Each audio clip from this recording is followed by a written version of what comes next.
Loh, saudara, ada dicemplungnya kan cari batkip toh ya. Di sini cemplungnya weblek ya toh. Tuhan bilang, "Enggak usah kelama-lamaan." Lah apa? Itu loh ono tutup ceret. Ki ono nyeneng, wah ya aku bilang. Jadi ono tutup ceret, Tuhan bilang kasih air leding. Wes, baptis dalam nama Bapa, Putra dan Roh Kudus.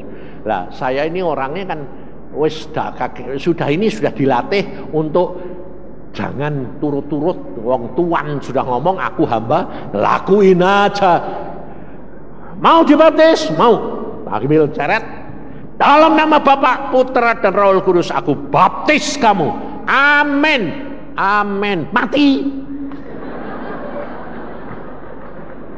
Ya coba gue. Langsung bilang, terima kasih Tuhan. Plek, mati. Aku bilang, loh, lah dibaptis kok malah mati. Lah saya itu deg-degannya lihat keluarganya komplit, kabeh melotot, mateng aku. Ini sebentar lagi gentan aku yang dibaptis deh. dengan makian, betul lah. Lawang dibaptis ada amin, keletek. Terima kasih. Kalau lu kok mati? Aku bilang, loh, lah kok mati? Wes semua diem, melotot kabeh. Wah, aku sudah gini, Tuhan siap dihakimi, siap dipumaki, siap diama. Oh ini keluarganya kumpul kabeh dari Jakarta, dari mana-mana.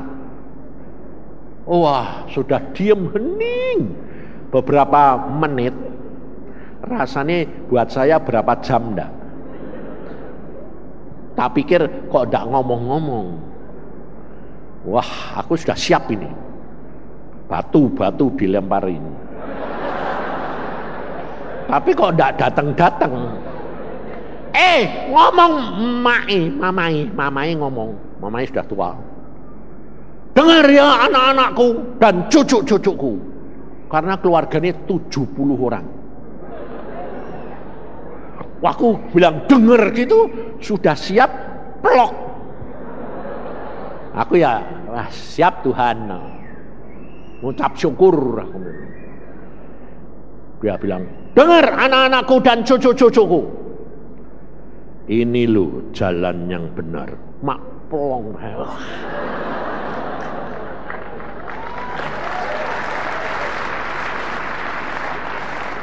Dia justru yang bela. Ini loh jalan yang benar. Langsung saya berani tanya, kenapa Ma?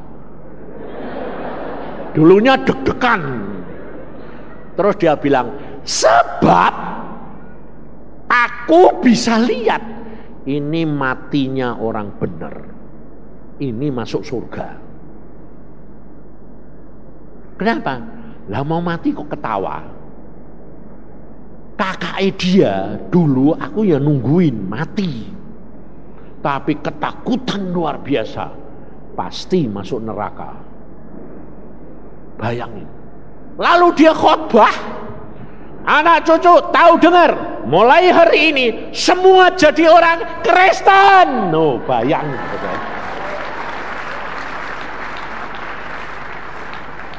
Sekali baptis wong mati, 70 jiwa bertobat.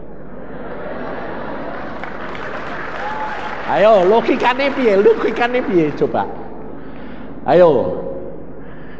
Kalau kamu atau saya dikasih tahu baptis supaya mereka bertobat. Tapi kamu harus 70 orang. Berani enggak?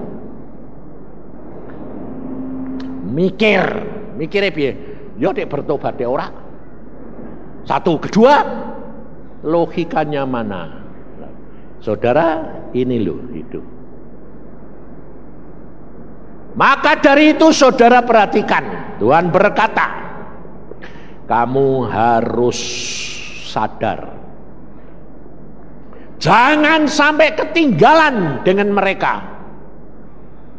Tadi pagi saya sudah katakan, gedong itu dibuat untuk saudara, tapi yang menikmati dulu sekarang orang-orang dari suku Kedar. Maka dari itu saudara dan saya jaga hati. Kenali Tuhan lebih dalam, segala perkara tanya Roh Kudus. Jaga sikap hati, jangan menceng. Ngerti saudara? Jangan lihat hasil, tapi lakukan saja Tuhan yang mau. Tetapi itu ada resikonya, ada harga yang saudara dan saya harus bayar. Untuk melakukan apa yang Tuhan mau, ada harga yang saudara harus bayar. Bayarnya apa? Ngeri. Hasilnya apa? Sedep. Jadi waktu kita bayar ini ngeri, saudara. Kenapa? Karena tidak masuk akal. Tapi hasilnya nanti saudara bisa bersorak-sorai. Kayak Alkitab berkata, kita menabur dengan cucuran air mata, tapi pulang membawa berkas-berkasnya. Dikatakan pulang toh. Pulangnya kapan? Nah, kowe mati. Jadi kita mesti perhatikan saudara. Karena kalau saudara perhatikan Tuhan itu aneh-aneh. Coba di dalam Kisah Rasul firman Tuhan berkata apa? Dalam Kisah Rasul pasal yang terakhir 28, Paulus ngalami sendiri. Ayat yang ke-25. Maka bubarlah pertemuan itu dengan tidak ada kesesuaian di antara mereka. Tetapi Paulus masih mengatakan perkataan yang satu ini. Tepatlah firman yang disampaikan Roh Kudus kepada nenek moyang kita dengan perantara Nabi Yesaya. Pergilah kepada bangsa ini dan katakanlah, kamu akan mendengar dan mendengar, namun tidak mengerti. Kamu akan melihat dan melihat, namun tidak menangkap. Ini jangan sampai terjadi untuk saudara. Engkau melihat, engkau mendengar, tapi engkau tidak pernah mengerti dan menangkap. Sebab apa? Sebab hati bangsa ini telah menebal dan telinganya berat mendengar dan matanya melekat tertutup, supaya jangan mereka melihat dengan matanya dan mendengar dengan telinganya dan mengerti dengan hatinya, lalu berbalik sehingga aku menyembuhkan mereka. Jadi kalau saudara dan saya tidak mengalami mujizat demi mujizat, kenapa? Karena kita masih tebal mata dan telinga. Tebalnya bagaimana? Karena ditutupi pikiran, ditutupi kepandaian, ditutupi pengetahuan, sehingga tidak bakal bisa mengerti dan ngalami. Maka dari itu saudara, kamu harus sadar supaya jangan sampai ketinggalan. Karena firman ini bukan berarti lalu saudara sudah ditetapkan bahwa kamu itu tidak bisa mengerti dan tidak bisa menangkap. Itu peringatan. Itu nubuatan karena Tuhan melihat kenyataannya nanti begitu. Sehingga pada waktu Paulus dia memberitakan tentang hal Yesus tidak bisa diterima. Karena Paulus sendiri pun ngalami seperti itu. Tapi setelah Paulus berjumpa dengan Yesus, baru semuanya itu terbuka. Nah, jadi kalau begitu selama ini saudara itu sudah jumpa sama Yesus apa belum? Rasanya sudah, tapi nyatanya belum. Nah, ini yang berbahaya. Makanya tadi pagi itu saya di situ nangis, terus saya bilang, Tuhan, kasihan dong. Mereka ini kan sudah berjuang melayani, sudah berdoa, sudah ikut berdoa untuk Holy Stadium begitu, sampai gitu. Masa sekarang yang engkau berkati, yang terima sembarang kesembuhan segala itu orang-orang yang tidak turut apa-apa. Maka Tuhan bilang, maka itu ingatkan. Nah, pokoknya saya datang disuruh dimintai Agung, ada pesan Tuhan enggak? Nah, saya sampaikan. Saya sudah sampaikan loh ya. Jadi nanti kalau ada orang yang tetap bandel, bukan salah saya. Tanggung dewek. Karena apa? Karena saya sudah melakukan bagian saya.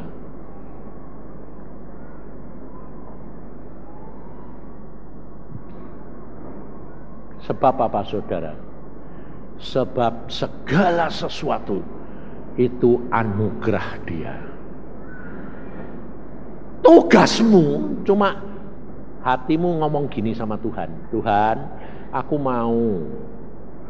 menyadari kejelekanku, kelemahanku, kedegilanku, kebodohanku. Makanya saya selalu ngomong, orang yang susah masuk surga, yang tidak bisa menggenapi targetnya dan tidak bisa setia sampai akhir, adalah orang yang cinta duit, orang yang pinter, dan orang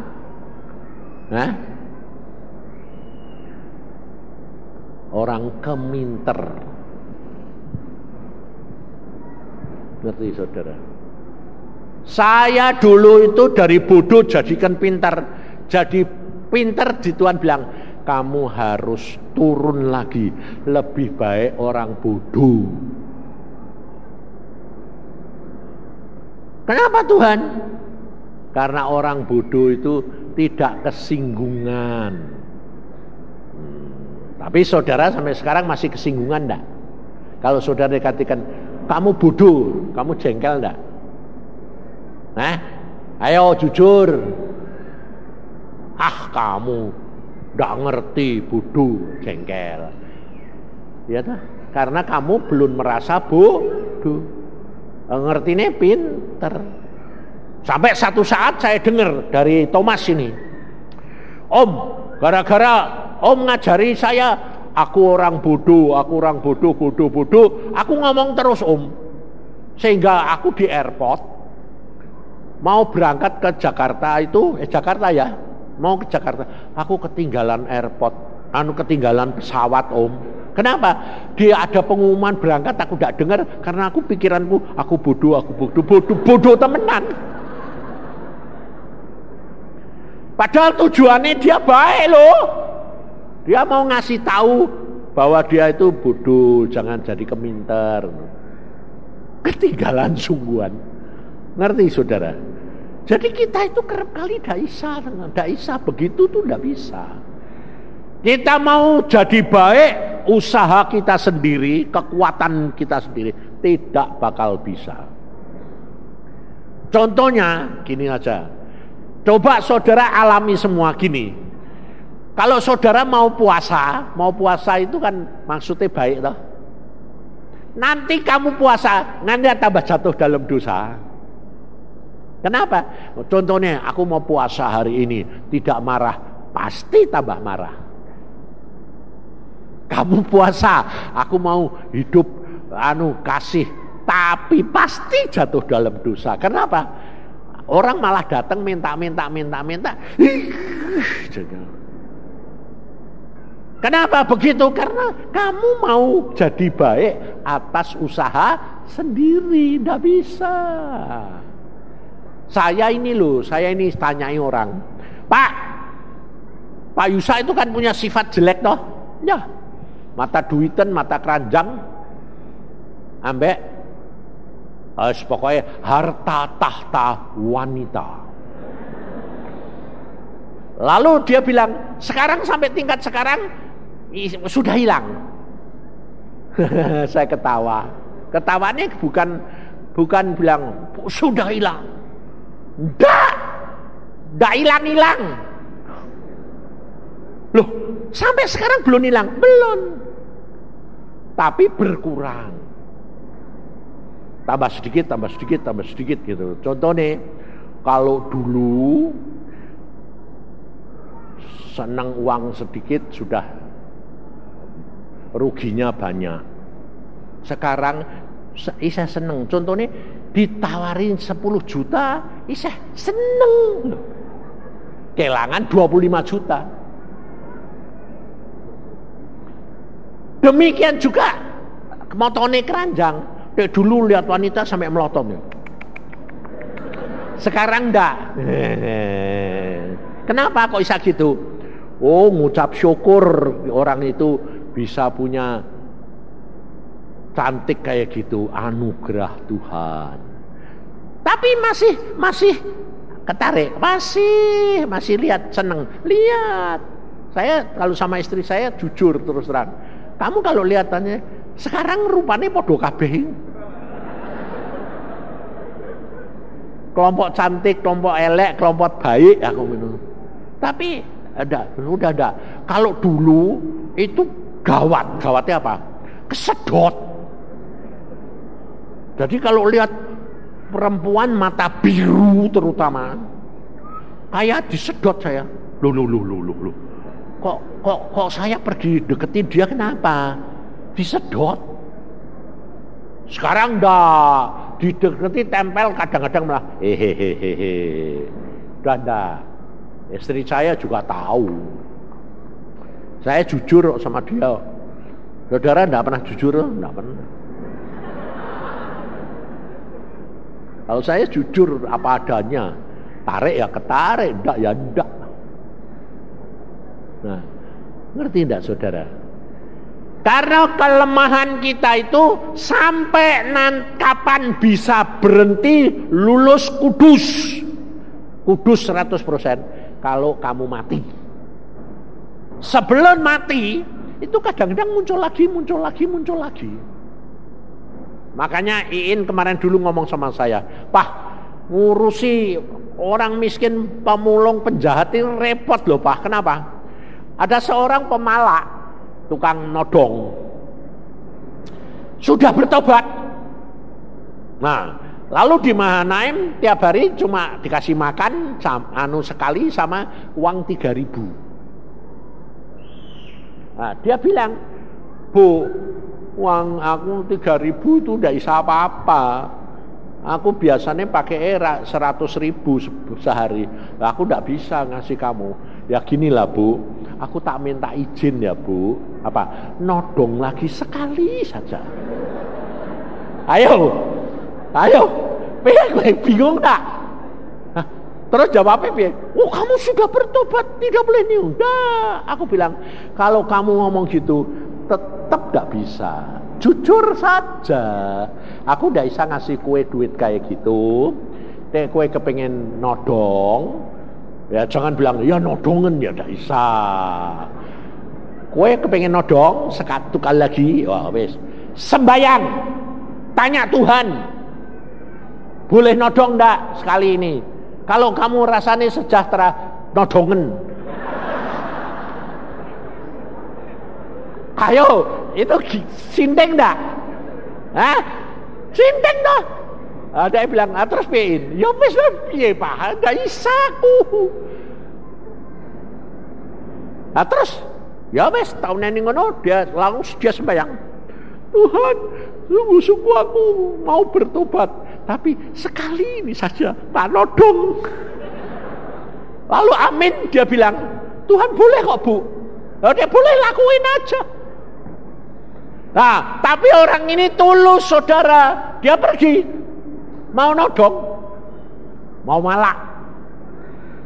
Sedang jalan ke kompleksnya toh, kan biasa pemalak kan punya geng. Ketemu temen nih, temen penodong. Lalu temen bilang, loh kamu kok sudah 3 bulan tidak muncul kemana? Aku sudah bertobat, tapi hari ini tidak kuat. Jadi aku mau nodong lagi, sekali aja. Nah, temennya saudara tahu, dipakai Tuhan. Dia bilang gini, aku kepingin bertobat Daisa, kamu sudah bertobat 3 bulan kan lumayan.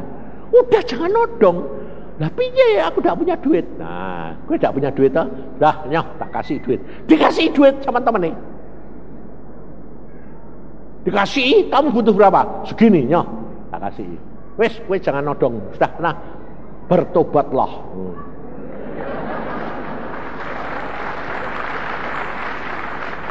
Ngerti saudara? Cara Tuhan bukan cara kita. Jangan pakai hikmat akal budi, harus gini, harus gini. Tidak bisa. Sebab itu saya alami dewek. Tidak bisa. Mau berbuat baik, tidak bisa. Yang bisa mengubah Yesus dengan pertolongan Roh Kudus. Firman itu menjadi daging. Nah, inilah yang saya ajar saudara, ingatkan saudara, segala sesuatu komunikasi sama Roh Kudus, ngomong saja jujur. Ini penodong, tapi saudara dan saya apa? Sama sebetulnya penodong. Penodong terhadap perbuatan dosa. Makanya saya pernah contoh, karena aku ngalami. Saya, mata keranjang saya kumat. Saya bilang, Tuhan, ini kok lucu sih Tuhan, mata keranjangnya kok kumat lagi. Lalu Tuhan bilang, kumat terhadap siapa? Tuh perempuan itu. Tuhan bilang, aku tidak suka. Yang tidak suka kan kamu, aku suka ini. Wong kumat ini piye? Aku minum roh jiwa be tubuh, jiwanya ini yang kumat. Aku bilang, aku tidak suka. Lah tidak suka piye carane? Aku bilang supaya aku bisa tolongin dong. Tak jawab. Tidak jawab. Kalau tidak jawab, ya wes toh ya, tak anggepe ACC.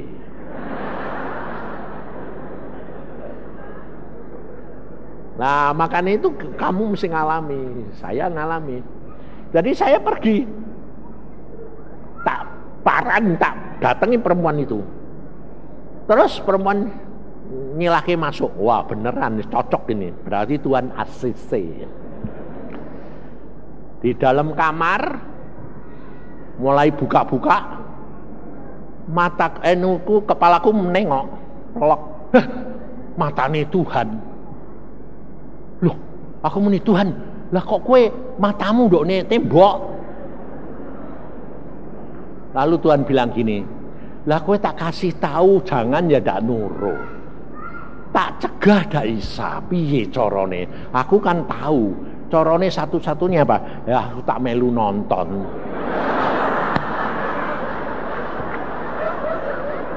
Bayangin, lah aku bilang gini, lo wong mau berbuat dosa kok mbok tonton. Lah piye? Wong kowe gak mau dak isa. Oh ya gak bisa dong Tuhan. Iya makanya itu corone itu aku sing punya, bukan kowe. Ya otomatis pakai baju lagi ndak jadi deh. Iya toh? Itu loh cara Tuhan, saudara tahu. Jadi jujur sama Tuhan, ngomong apa adanya. Sehingga kalau saudara lihat ada kebaktian anak raja, saudara ndak setuju ngomong jujur sama Tuhan. Jangan pakai akalmu dewek, kamu menghakimi, nanti kamu ketinggalan. Jujur ngomong sama Tuhan. Tuhan nanti pasti mengarahkan kamu. Itu Tuhan. Tuhan kita itu luar biasa. Ya, mari kita berdoa. Berdoa minta apa? Minta jalan keluar. Karena dia berkata, akulah jalan kebenaran dan hidup. Yang punya jalan dia. Demikian juga untuk anak-anak yang bodoh, yang punya Tuhan.